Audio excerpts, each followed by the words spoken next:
Hey everyone, it's Area of Effect with another out-of-the-box build. This time, a Templar, a Cosmic, Meteor, Ice Comet, everything from space. You're going to die. The 4 Horsemen of the Apocalypse build, the Cosmic Apocalypse. This build is super fun, super animated, can be very bursty, and is guaranteed to leave people confused on how the hell you just hit them with an ice comet and a supernova at the same time. Let's take a look at the stat screen on the front bar. We've got 30,000 max health, a lot of stam recovery, penetration is 97, almost 10,000. The spell damage is over 4,100. Look at the resistance is almost 30k in the front bar. On the back bar, we exceed with the sword and board 32 and 30,000 resistance, still 30,000 max health, almost 24, almost 25,000 max magicka. The recoveries on both ends are still very strong. It's a very powerful front offensive and back bar defensive build. The smoke bear haunch, all that recovery goes a long way, keeping us going, keeping our resources replenishing, and keeping us alive. We've got the Serpent as our Mundus for more stamina recovery, a lot of stam recovery on this build, and we use the Asylum Sword and Board to turn that stam recovery into magicka recovery when we need it. We are a Nord. We've got that extra max health by 1,000 and resistance to frost by 4620. That makes sense when you're in space. Space is cold, right? Next, we've got the Stalwart passive, increase your max stam by 1,500. When you take damage, you gain 5 ultimate. This occurs every 10 seconds. This is going to keep our ultimate uptime high, dropping those ice comets. And we got rugged. Increase your physical and spell resistance by 2,600. You could be, if you wanted to, as far as ultimate is concerned, an Imperial to reduce the cost of everything, including ultimates, by 6%. Now, potions, I pretty much always use the tripods for the health, magicka, and stamina, and all major recovery buffs that go with those. But an option on this one as well is to use the Essence of Magicka Minor Heroism potions. These are very expensive to make. You get max magicka and max stamina and the recoveries for both. You don't get a max health, but what you do get is minor heroism for the entire duration of that potion, really helping our ultimate uptime of those ice comets. Or Zorga's Smoke Bear Haunch is what we're using for our food. The cost of those has gone up with the price of roe. But an option with that is Jewels of Misrule. It's pretty much a step down from more Zorgas, but you don't get the health recovery. Let's jump into the gear, break down this build now. Inferno Staff of Dark Convergence, sharpened with a Berserker Glyph. And on the 5th trait, when you cast an ability that leaves an effect on the ground, basically you'll create a purple whirlpool. It's like a black hole. It snares the enemy, it sucks them in to the center, it makes it hard to get out, it pulses twice, and the more enemies in the circle, the more damage it deals. So just a nice black hole set, but it's going to make everybody move slower with everything else you're laying on the ground, making it much harder for them to escape your supernova and your ice comet. Our monster set is none other than Valken Scoria. We got the heavy, divines, offensive pen, and when you deal damage, with the damage over time, which we've got so many of those going on, you draw in a meteor, it deals direct damage to the primary target and splash damage to the targets around the primary target. Now, our first 5-piece set, Wrath Sun. This comes out of the Endless Archive for Templars. Weapon and spell, crit, weapon and spell. When you deal damage with the Dawn's Wrath ability, you gain a stack of sunlight. At 40 stacks, you gain 12 magicka recovery per stack, but at 40 stacks, you bring in basically a supernova. This can be synergized, much like the ultimate. This has been confirmed to me by friends, but this set, I've heard criticized about its uptime and how long it takes to get the Wrathful Nova to drop. Not the case. We'll go over the skills we have slotted to multiply those numbers faster. You get cut in half when the meteor expires, your magicka gets cut in half. Keeping a slightly smaller magicka pool is helping us, which is why we had slightly smaller magicka, because it takes less magicka from you. But also, with the Asylum Sword and Board right here, when you cast Defensive Posture, or its morph, you're going to gain back. First, you're going to gain a damage shield from the skill and reflect a projectile. But with this set that's built with it, when you reflect a projectile, you restore 2,200. But if in 6 seconds you don't get hit with the projectile, you recover 6,600 magicka. That is insane. You could cast this a few times and abruptly end the skill cooldown to 6 seconds, and you'll just get magicka upon magicka upon magicka. So anyway, so I'm going to cast some magicka skills just to deplete my magicka, so I have room on the bar to show you how I get it back with defensive position in the Asylum set. But look at all the damage over time. There's a Valken Scoria just as I'm going through rotation. Look at all the orange numbers.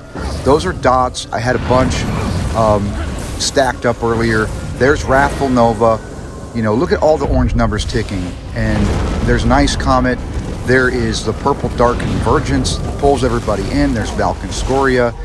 And it's just such a nice combo of meteorites and Ice Comet and Black Hole and Supernova. And the dots are, the damage is great, especially with Radiant Destruction. You know, it's a big, beefy execute. You can't go wrong. There's a lot of defense on this build as well. And look, another Nova again. I want to add something, by the way. A lot of times when I put out an official and final build, I have tested and messed with its antagonist counterpart. The idea of making, for example, this a stamina build, not wielding a destruction staff, but maybe a maul. And there's a lot of potential for that on this one as well, because you don't have to have your magicka high at all. You'll lose less magicka whenever the Supernova ends. You could use the Master's Maul to cleave everybody in that area, and also maybe get your max stam higher, increasing the damage of Supernova and Ice Comet, because that's what ultimates scale off of, is your max resource. But Wrathful Wrath Sunset takes half of your magicka, not your stamina. But anyway, the first skill was Force Pulse on the front bar. The second is Burning Light. This one is our first Dawn's Wrath ability. It deals flame damage up front, flame damage over time, reduces their movement speed by 40%, which is excellent, because we're trying to keep them slow, to keep them in our Nova and Black Hole and everything, and that's going to stack with Dark Convergence, that snare as well. But this is also going to give us our crit, Major Prophecy, and Major Savagery. The next skill is Toppling Charge. We have to have this. We need some sort of on-command CC. Magic damage up front. It's a gap closer. It now gives us major protection for 4 seconds after we cast it, decreasing our damage taken by 10%. Knocks them off balance, which makes their heavy attack damage increased. When they take a heavy attack, damage is increased by 70%. That's nowhere in the game or listing or tooltip. You just have to know that. The next one is Degeneration. It's our basically our major brutality, major sorcery, our weapon and spell damage buff, but it also is a damage over time, which is another dot to help proc Valken Scoria. And while slotted as a Mage's Guild ability, it's going to increase our max magicka and recovery. Radiant Glory, this is our execute. This skill is insane. Almost 15,000 over 1.8 seconds. But deals almost 500% more damage to targets below half health. It's insane, like I said. And then you gain magicka back, and you heal off of that skill, and it's a Dawn's Wrath ability. So with Burning Light and Dawn's and Radiant Glory, so far we've got 2. The next skill, the ultimate Shooting Star. Call a comet meteor down. You could do Ice Comet if you wanted to, like I had listed. Almost 14,000 flame damage to all enemies. It stuns them for 2 seconds and continues to burn in the area. And you'll generate more ultimate for each enemy in the area. This is the only way we proc Dark Convergence. I did mess around with other skills like Fire Rune and whatnot to place on the ground, or Time Stop from the Psijic Order skill, but Dark Convergence has a 25-second cooldown. There it was anyway, so you can't proc it except for almost every 30 seconds anyway. And we want everything to be in the same spot. The Dark Convergence, the Supernova, and the Ice Comet, and Valken Scoria. Next skill, first one on the sword and board bar, Solar Barrage. Almost 2,000 magic damage every 2 seconds. It makes your class abilities deal 5% more damage. Everything that's a class ability for 22 seconds. But it's going to give us some power as well, which we don't really get that benefit in PvP. There is no heavy attack buff from Empower against human players, but it's just going to keep pulsing and giving us stacks of Wrath Sun. because it's a Dawn's Wrath ability. Resolving Vigor, this is a 17,000 almost heal over 5 seconds. It costs stamina, and it's going to give us minor resolve and minor ward, increasing our resistances by 3,000. Defensive Stance, this is the skill that we use with the Asylum Sword and Board. Damage shield for almost 10,000 for 6 seconds. It scales off your max health. Reflects the next harmful projectile at you to the enemy. You can see that in the PvP clips where it sends back crystal frags and whatnot to the caster. But while slotted, reduces the cost of blocking and increases the amount of damage you can mitigate while blocking by 10%. Did you see the purple there? As I waited, that was the 6,600 magicka going back to me because I did not absorb a projectile. The next skill are Burst Heal, Honor the Dead. It costs magicka. Heal myself or yourself or an ally up to 11,000 close to health. That could crit.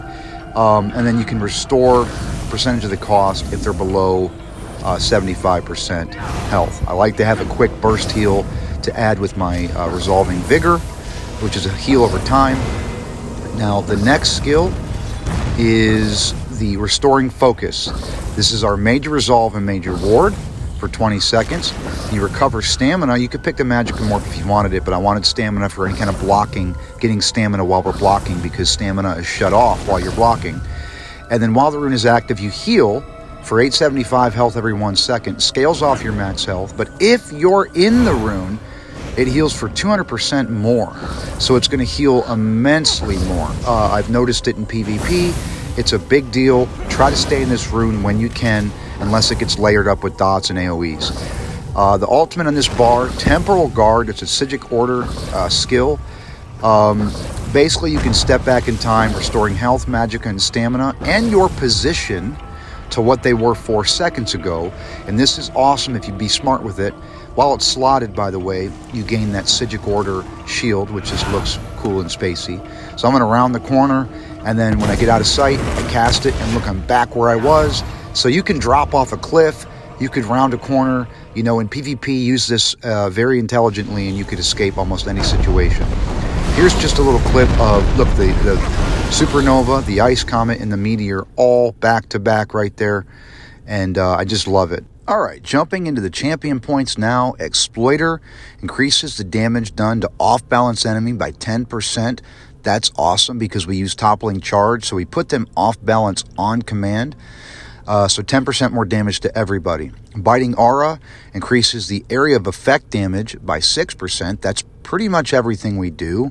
Thaumaturge increases the damage done with damage over time by 6%. That's pretty much everything that we do. So pretty much 12% between those two and 10% from the Exploiter. That's 22% right there.